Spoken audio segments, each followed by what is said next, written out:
Hey, what's up mga kaballers? Maligayang pagbabalik sa aking channel. Halina't pag-usapan natin ang balitang Bronny James sa Warriors na at ang balitang Lakers LeBron James may sinabi sa Warriors. Tara na't pag-usapan natin yan dito sa Basketball Hotshots.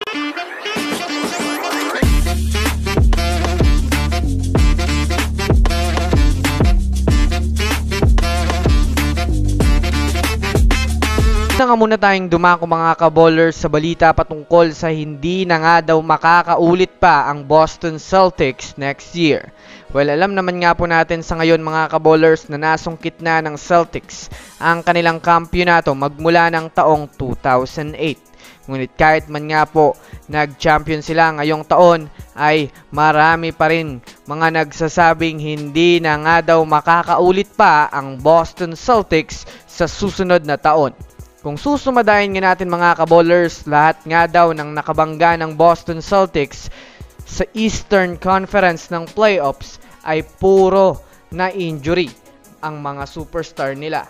Kaya nga daw napakadali lang mga kaballers para sa Celtics na makakatungtong sa NBA Finals. Pero ayon nga daw mga kaballers sa inilabas na panayam ni Stephen A. Smith ng ESPN, malabo nga daw magkampiyon pa ang Boston Celtics sa susunod na season.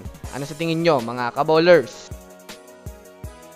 Samantala, dito naman tayo dumako mga kaballers sa balita patungkol sa kupunan ng Golden State Warriors. Sa pinakabagong balita nga po mga kaballers na inilabas ni Anthony Slater, Warriors nga daw sa ngayon ang pinakasiguradong team ang maaaring bagsakan ni Bronny James ngayong darating na NBA Draft bilang 52 pick.